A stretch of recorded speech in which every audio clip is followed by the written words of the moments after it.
Welcome to LinkedUp, Breaking Boundaries in Education, a podcast that focuses on what is happening in education today, connecting everyone to the movers and shakers that are breaking boundaries in the education arena. Welcome to LinkedUp, Breaking Boundaries in Education. You know, Jerri, I know I mentioned this before. A couple months ago, I was on an AI panel and we were asked what we think the biggest opportunities are for the infusion of AI in education. And I didn't really talk about, all of the benefits that AI specifically will, but my hope was that it would, when teachers would see the efficiency it provides, the time that it saves, that it would give that time back to the classroom. And so that way there would be more of an emphasis on um, instructional best practices, like conferencing with kids, really building relationships with them in that way. Having students do different types of PBL projects that really connected to the real world. So that way AI can be leveraged for problem solving and those things, but then go bigger and beyond for more innovative things to really, make a difference in our world. And so I was on LinkedIn and I saw this human intelligence movement. And I thought, what is that? That is so me. I need to learn more. And Serena Sachs Mendel had posted about it.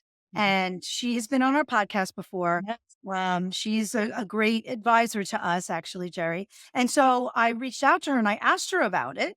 And she said, I think it's going to be fabulous. You should definitely apply. So I applied that very day, which I don't typically do, but I was so excited about it. And that's how I came to know about the human intelligence movement. So that's what today's episode is going to be about. And I became a founding member at that point. And now we're going to hear from the leader of the, one of the leaders of the movement. And I'm really excited about it. Well, welcome, Michelle. We are glad to have you here. Thank you. It's so great to be here. And the title of this, the Human Intelligence Movement. Wow, that's a pretty powerful title. What's it all about?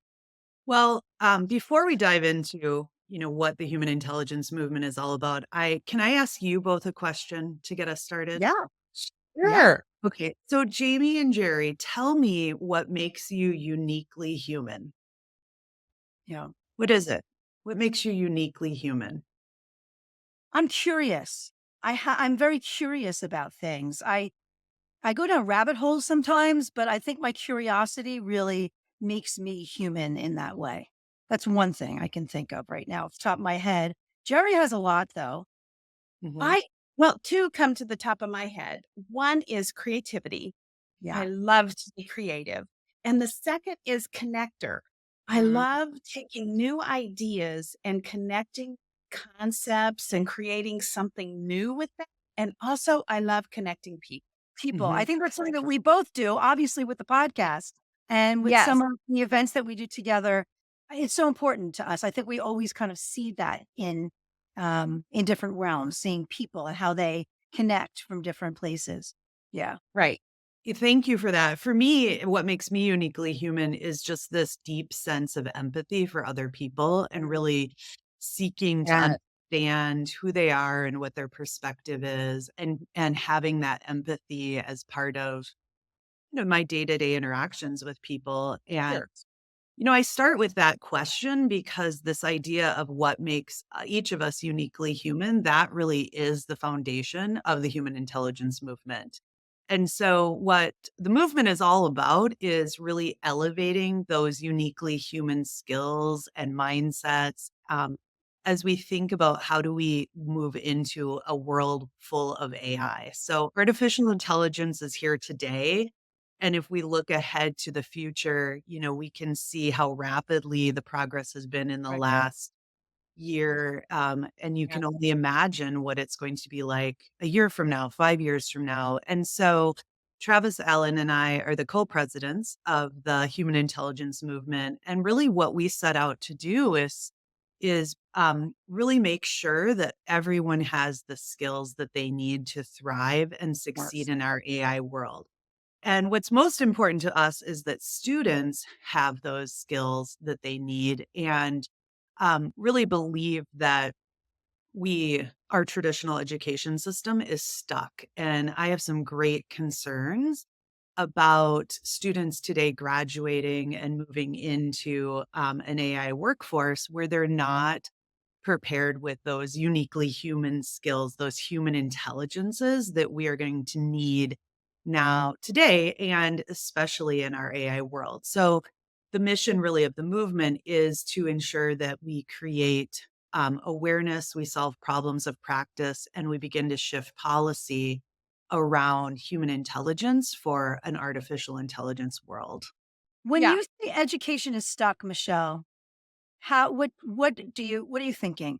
When I think about education being stuck, we are really stuck in a traditional factory model era of education where the industrial age, we haven't moved from that industrial age model of really putting kids into categories and moving them along the conveyor belt of education. So I think that's one way that we're stuck. I think that a second way is we're stuck in really focusing on holding classrooms and schools and districts accountable for knowledge acquisition. We have these annual standardized tests, these Yes. accountability measures that are really assessing whether kids know information or not. And that is an outdated practice. At this point, we no longer need to be concerned about whether students know information or not. What we need to be concerned about is how they're using that information Right. and how they're thinking about that, solving problems with that information. So I'm not here to say that information isn't important and that kids shouldn't have a foundation of learning, but it's really about the application of that learning that we need to be more focused on. And also, I think we talk about prioritizing durable skills or human intelligences, but we aren't holding ourselves accountable to ensuring that all students have those skills when they graduate high school to move on and be college or career ready. We're still so focused on that knowledge acquisition. Yeah. And so we really believe that our school system needs to start prioritizing the human intelligences as much as knowledge acquisition. Yeah, I agree. Yes. And it's so funny because, you know, when I was a science teacher, there was always this conversation about process versus content. And so Right. that was really the focus was more on the process element of it. And this was 30 years ago. And yet we're still stuck in that. And I think, when I think about what has happened in between is this hyper focus on these standardized tests. And so I really think that yeah, I understand there's compliances that we need to be doing testing, but there shouldn't be this hyper focus on it. And just like you're saying, we need to be focused more on those uniquely human skills that students have, bringing them about and making them grow and allowing them to use them to solve problems. That's where I think the focus needs to be. And assessing those, like you mentioned, we can Right. do that, having the focus on that instead. So, yeah, I completely agree. And it's not, it's the system. It's the system in general. I don't think teachers love to focus on tests. They really don't. Right, I agree with you. Any educator listening would say, absolutely, I want to focus on building relationships with my students, leveraging teachable moments, following their passions and interests. That's why we all went into education. I would say 99.9% of teachers did that because they care about students and they wanted to be responsive to their needs and where they were as learners. And I feel like, to me, that we talk about that as the art of teaching. And this focus on standardized assessment has really pulled back that art of teaching, really focused in on here's the content you have to cover, here's the way you need to do it. It's all preparing for that end product, that assessment of learning as a product versus Yeah. assessment of learning as a process. And Yes. so, and I would attribute that, Jamie, to the high teacher burnout is, our Yes. teachers are burnt out of this what we are asking them to do. And so I think this idea of how do we start to leverage AI for efficiencies or for thinking differently about our instruction is actually going to could have huge potential in lowering our teacher burnout crisis that we have right now. I would agree. And Michelle, oh, you seem to me woman on a mission. I am on a mission. I think this mission is to change education.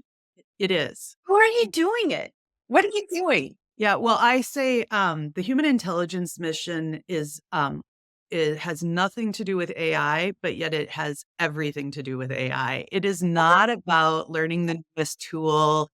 What is my AI policy? It's not about that. It's about this opportunity right now to think differently about the student learning experience and the teacher experience. And so that's what we have a focus on is how in this moment do we seize this opportunity to change education? And the way that I am doing it is just I have so much joy in this process because like Jamie said, I'll tell you a little bit about this story. So I put in April, I was at ASU GBS and I went to the air show and I was talking with folks at that conference. And, there's a lot of people talking about AI there. And Yeah. so it was easy entry point to say, hey, there's this idea about we need human intelligence for an AI world. And people started really like sitting up and listening and really interested. And so from there, and that was just a short 3 to 4 months ago, from there it has snowballed and we have over 175 founding members that have joined. Every day there's 5 to 10 people who are raising their hand saying, I want to be part of this. We have a presence on LinkedIn with over 1,500 followers. And this has all been just done by me putting out ideas into the space, gathering this groundswell of people who want to be part of this movement. And what has happened now is I have people who are stepping into leadership roles that are taking elements of this movement and wanting to lead parts of it. And so it's now moved from me being one person getting it started to now a team of people that are coming together. And I think that's what I am so in awe of just that organic grassroots movement that can come when, like you said, Jerri, when you're on a mission to do something and you say, come along with me and let's do this together. And, I do want to say the human intelligence movement does have structure to it. We are a nonprofit. We are working towards having a board in place, having an executive team in place. So we do have a 3-year plan and a vision that Travis and I have laid out. What surprises me is how quickly we're getting to that vision and how many people are willing to come alongside us and are interested in elevating this idea of human intelligence for an AI world.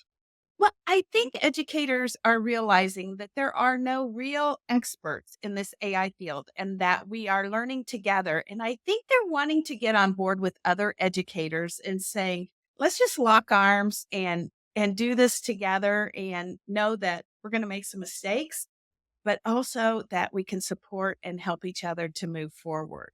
Is that kind of what you're seeing with this movement?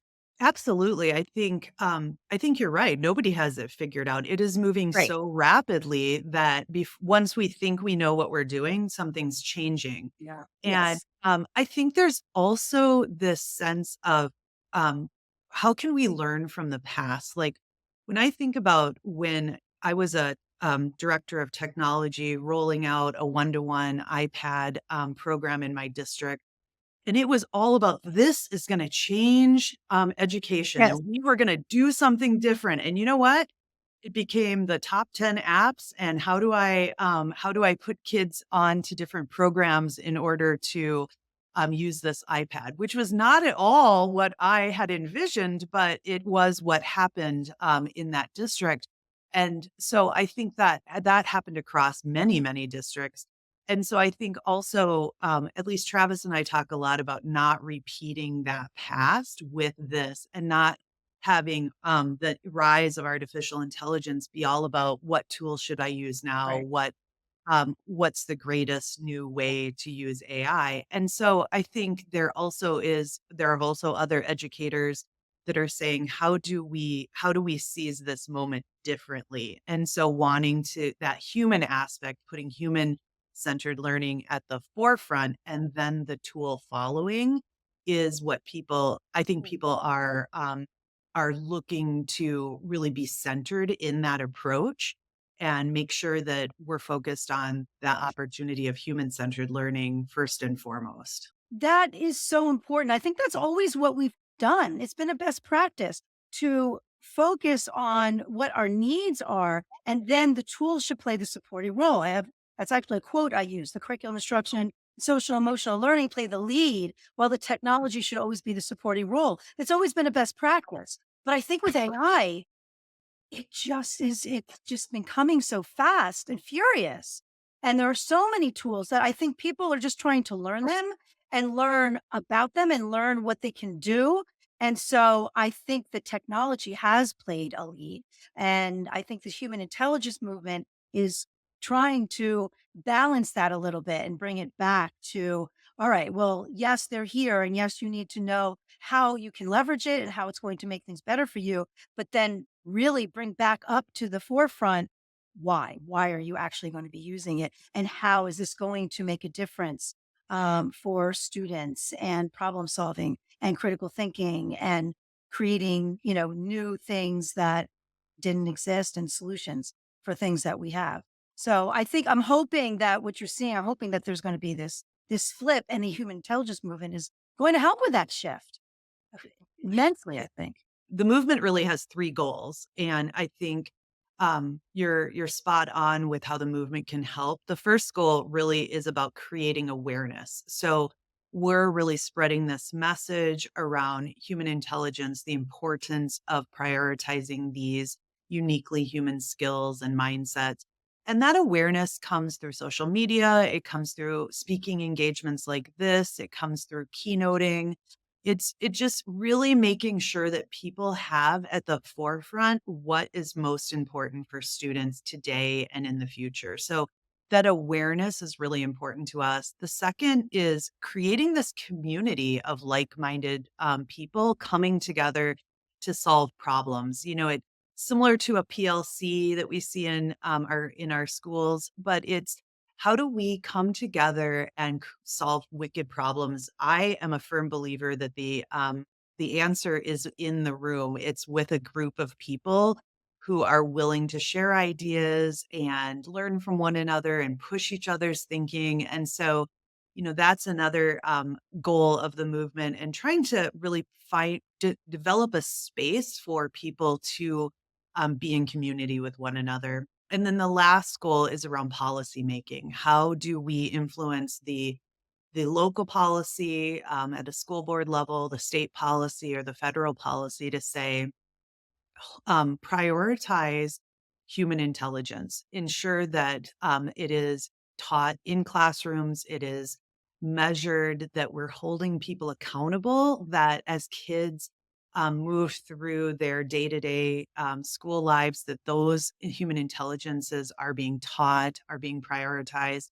And at the end of the day, when students are graduating and we deem them career or college ready, like we do, that it's not just about the knowledge acquisition, but it's about those human intelligences that they graduate with. And so, that policy work, that's hard work. And Right. the movement is committed to that because I believe, and I said this at the beginning, I think that's why our education system is stuck, is Yeah. because of the policy that we're stuck in. And until we start to make some shifts in that, it's going to continue to be an uphill battle for educators and principals and superintendents. And so our thought is if we create enough awareness, enough noise, enough people saying, here's how you do it differently, that we can actually make a change with policy. And again, it could be at the local level, the state level, or the federal level. Yeah. Yes. What's a policy you would like to see in place or one you would like to see changed? Well, I think, um, if I could wave my magic wand, it would be it would be eliminating policy around, standardized accountability measures that say, this district is better than that district, this school is better than that school. I mean, that would be my end all goal. Yeah. I think, in the short term, it would be, let's have some policy that says you need that these 5 human intelligences need to be upheld and measured and held to the same standard as the, knowledge-based type of, assessments and Yes. standards are held. And there's a lot of work to do around that. There's people who have, I think about the Partnership for 21st Century Schools. They created an amazing framework of skills and competencies that students need. So we have some groundwork done, but now I think the work is, what are the intelligences for an AI world? Because and really identifying what those are so that policy can be made around upholding those skills. And I think, for example, Jerry, something you mentioned about that makes you uniquely human is being able to connect ideas and Mhm. create new ideas. I haven't seen an AI tool that can do that, right? I get a lot of information from AI, but it's an Right. algorithm, right? So they're not connected, it's not connecting ideas and giving me new solutions. So maybe innovation becomes a human intelligence that we will need to really focus in on, because AI can come up with background information and give me a lot of knowledge, but I need to be able to synthesize that, Right. think critically about that, be able to see new innovations and novel ideas. And now that becomes a human intelligence that we want to prioritize and say, this is what all kids need to know and be able to do, because our AI world demands that of them. Or this idea about building relationships. I think about, as efficiencies increase with AI, our workforce will be much more focused on being in collaborative, being in community with one another.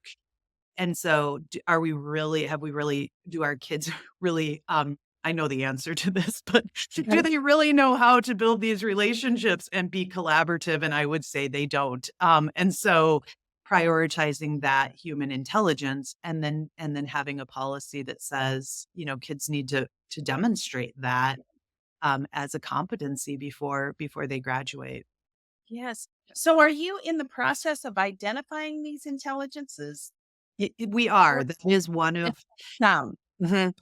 We have not identified them, but that is part of the working group, part of that community of practice, like coming Yes. together to say, okay, what does the research, very little research has been done, but when we look at what do the jobs of the future look like they will need, what is AI able to do, et cetera, to be able to figure out what are these human intelligences. Yes. Well, I was a former school counselor Word. and I was huge on character education. Yeah. That was my focus. And this pleases me like no other because I think it's still, I used to tell staff, character isn't one more thing on the plate. It is the plate. No matter what the world is, you need to be respectful, responsible, trustworthy. And it's the same thing now. Yeah. And I love that we can keep that front and center because it things change so quickly, but those character traits are really what sustain people and make them successful in Right. life. Yeah. I agree with you. And we talk about, when we talk about human intelligences, there are skills, and then there are like character traits or mindsets. And so, I think about one mindset for an AI world is adaptability. Like, how Yes. quickly can you learn and unlearn something? How quickly do you move forward and be able to change your thinking and adapt, because we know that in an AI world that's going to be a key skill. And I'm not convinced right now that we're prioritizing adaptability as a mindset for students to take on. So those are some of the things we're thinking about and working to identify as part of the movement, to then create some awareness around the human intelligences for an AI world. Right. And when you said unlearn, I think that is the critical piece. Mhm. And I think really that's kind of what's held education back. We learn something new, we have a way of doing business, but we never unlearn it and we just add it onto the plate and we never take it off. We Right. just keep doing it over and over again. Mhm. And so I think being able to get rid of some of the things we don't need is also a big part of this process. Yeah, it's so true. Yeah. Being retrospective and being able to synthesize these new things to move forward. And like you said, get rid of some practices that really just are not helpful, are not helpful. One thing, Michelle, that I really appreciate is, being a part of the movement and being in the Slack group and seeing all of the new ideas that are coming around and the new people joining.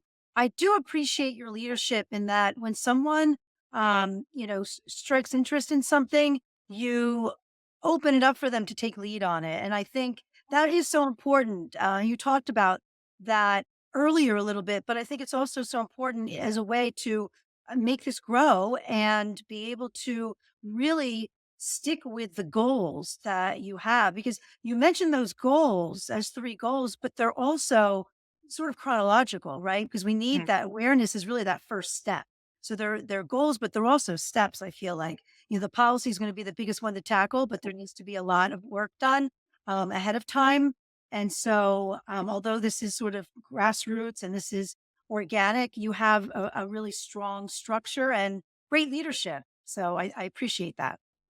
Thanks so much, Jamie. I mean, I really sincerely appreciate you recognizing that. I think that's at the core of who I am. Like, this is not my movement. It is our movement. Right. Travis and I put the ideas together and put it into being, but it's owned by the followers, the people who are part of it. And I think my leadership, the way I attribute my own leadership is one that is really empowering of others, like recognizing what ideas and strengths other people have, and then figuring out how to elevate them and just release, give them the free rein to go ahead and make something happen. And so I'm more of that supporter, that person that Servant is leadership championing. style. Yeah. Yeah. So Being I appreciate you recognizing that. And, it's in a short time, the fact that we now have, I think it's about 7 committees in place, and I've got 2 co-leaders for every committee that have stepped up. And this is a volunteer. I mean, this is all volunteer. Nobody's getting paid here. We have no funding or grants, which we need. So if anybody has ideas about that is something we need. But right now, it's all just people willing to contribute their time and their effort to something that they believe in. And I'm excited to see how the leadership of these committees takes off. And our next step is looking to secure and put a board in place that can really help guide the strategy of the movement and move into having an executive team. So we have big plans for the movement, and I think I'm not at all doubting that we're going to make it all happen because we have so much momentum right now and people committed to the cause. Yes. And that's a great segue for my next question. Mhm. I bet listeners would love to get involved. How can is there still room for more people, first of all? And how can they get involved? Yeah, that there is more room for people, and we certainly want as many people involved as possible. There's a couple of ways at humanintelligencemovement.org. We have a place where you can apply to be a founding member. And that's really about telling us about yourself, why you're passionate about this, how will you contribute. And there's also a place to sign up for our newsletter and just be a champion, a follower of the movement. So that's on our website. We also have a strong following on LinkedIn, and we have a LinkedIn page for the Human Intelligence Movement. So that's another place to go and follow that page. So those would be two entry points. And at any time, people can reach out to me, and I'm sure you'll have contact information in the show notes and all of that. So Right. Yes. But I think people really do want to get on board and join a community and yes, yeah. be with others, Mhm. working to understand better. And Jamie made mention of the Slack community. So once you Oh, join as a founding member, we have a Slack community where there's different conversations about human intelligence, about AI, about different events that are happening. And one of our committees that has formed is around how to engage that community. So I really want people to have a place where they can come together and be in community, be working together, be learning from one another, so that there is kind of a value add back to you as you're contributing to the movement. What are you getting in return? And so that's an area where we're going to see some more focus and more evolution. Um, I think, I've been one person kind of spearheading and getting this going. And so I'm just so excited to have more leaders on board to help make things happen. oh, yes. And I think you'll have more and more Yeah. as it moves forward. Wow. This has been a wonderful conversation. And I love the focus of your movement. And thank you for stepping up and taking this on and bringing educators with you. It's great.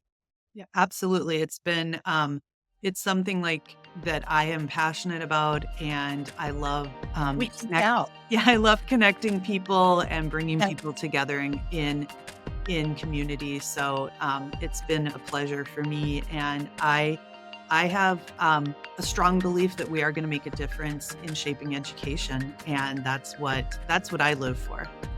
Oh, absolutely. Well, Yeah. thank you so much. Yes, thank you to both of you. Thank you for listening.